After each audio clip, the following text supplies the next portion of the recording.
नमस्कार साथियों। आज हम एक ऐसे विषय पर चर्चा करने जा रहे हैं जो देश के करोड़ों गरीब परिवारों, बुजुर्गों, माताओं, बहनों और दिव्यांग नागरिकों के जीवन से सीधे जुड़ा हुआ है। सामाजिक सुरक्षा केवल एक सरकारी व्यवस्था नहीं होती, बल्कि यह उस विश्वास का आधार होती है जो किसी भी नागरिक को यह एहसास दिलाती है कि कठिन समय में देश और व्यवस्था उसके साथ खड़ी है।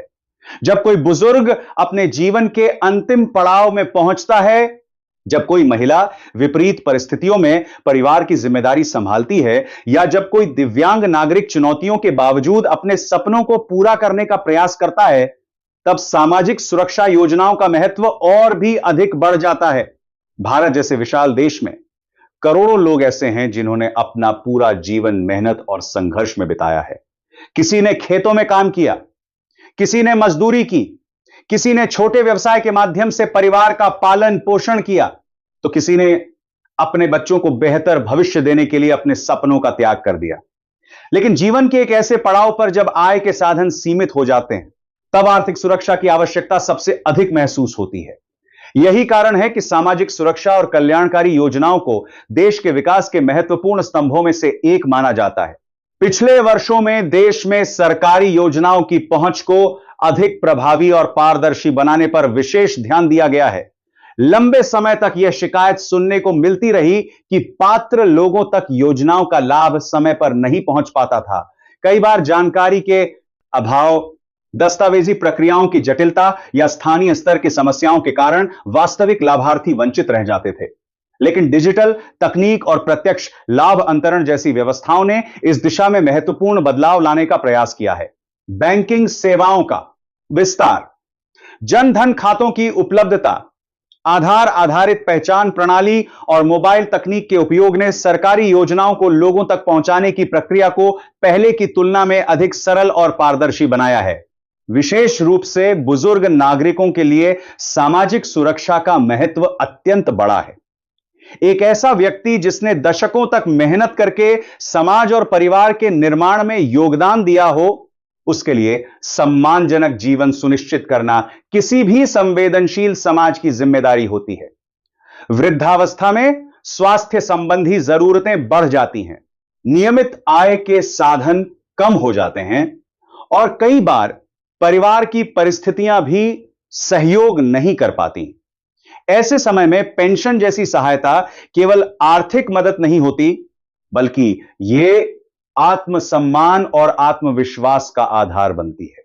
जब किसी बुजुर्ग के खाते में नियमित सहायता राशि पहुंचती है, तो उसके साथ यह भावना भी पहुंचती है कि समाज और व्यवस्था ने उसके योगदान को भुलाया नहीं है। इसी प्रकार विधवा महिलाओं की स्थिति भी विशेष संवेदनशीलता की मांग करती है।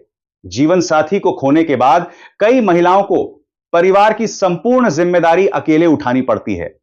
आर्थिक चुनौतियां, सामाजिक दबाव और बच्चों के भविष्य की चिंता उनके सामने एक साथ खड़ी हो जाती है। ऐसे में सहायता योजनाएं उनके लिए एक महत्वपूर्ण सहारा बन सकती हैं। हालांकि केवल आर्थिक सहायता ही पर्याप्त नहीं होती। वास्तविक सशक्तिकरण तब होता है जब महिलाओं को रोजगार, कौशल विकास, स्वरोजगार और वित्तीय जागरूकता के अवसर भी उपलब्ध हों। यही कारण है कि स्वयं सहायता समूहों, कौशल प्रशिक्षण कार्यक्रमों और महिला उद्यमिता को बढ़ावा देने वाली पहलों पर लगातार जोर दिया जा रहा है। आज देश के अनेक गांवों में महिलाएं छोटे छोटे व्यवसायों के माध्यम से परिवार की आय बढ़ा रही हैं। कोई डेयरी चला रही है, कोई हस्तशिल्प का कार्य कर रही है, कोई डिजिटल सेवाओं से जुड़ रही है, तो कोई स्वयं सहायता समूहों के माध्यम से सामूहिक आर्थिक गतिविधियों का संचालन कर रही है। यह परिवर्तन केवल आर्थिक आंकड़ों तक सीमित नहीं है, यह सामाजिक परिवर्तन का भी प्रतीक है।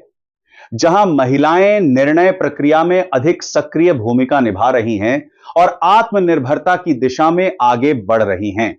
दिव्यांग नागरिकों के संदर्भ में भी समाज की जिम्मेदारी अत्यंत महत्वपूर्ण हो जाती है। किसी व्यक्ति की शारीरिक या मानसिक चुनौती उसकी क्षमता को परिभाषित नहीं करती। इतिहास इस बात का साक्षी है कि अवसर मिलने पर दिव्यांग व्यक्तियों ने शिक्षा, विज्ञान, खेल, कला और अनेक क्षेत्रों में असाधारण उपलब्धियां हासिल की हैं। इसलिए आवश्यकता केवल सहायता की नहीं, बल्कि समान अवसरों और सुगम वातावरण की भी है।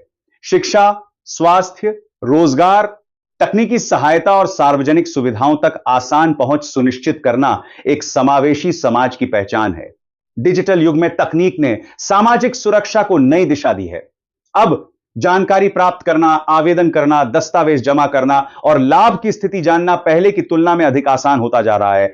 Common service centre, online portal और मोबाइल आधारित सेवाओं ने ग्रामीण और दूर दराज के क्षेत्रों तक भी सुविधाओं की पहुंच बढ़ाने में भूमिका निभाई है। हालांकि अभी भी कई क्षेत्रों में जागरूकता और डिजिटल साक्षरता बढ़ाने की आवश्यकता बनी हुई है, लेकिन यह बदलाव एक महत्वपूर्ण कदम माना जा सकता है। सामाजिक सुरक्षा का वास्तविक उद्देश्य केवल सहायता प्रदान करना नहीं होता, बल्कि लोगों को सम्मानपूर्वक जीवन जीने की क्षमता प्रदान करना होता है। जब कोई बुजुर्ग आर्थिक चिंता से मुक्त होकर अपना जीवन व्यतीत कर सकता है, जब कोई महिला आत्मनिर्भर बनकर अपने परिवार का भविष्य संवार सकती है और जब कोई दिव्यांग नागरिक अपनी प्रतिभा के अनुरूप अवसर प्राप्त कर सकता है, तभी कल्याणकारी योजनाओं का वास्तविक उद्देश्य पूरा होता है। भारत की विकास यात्रा में गरीब कल्याण, महिला सशक्तिकरण,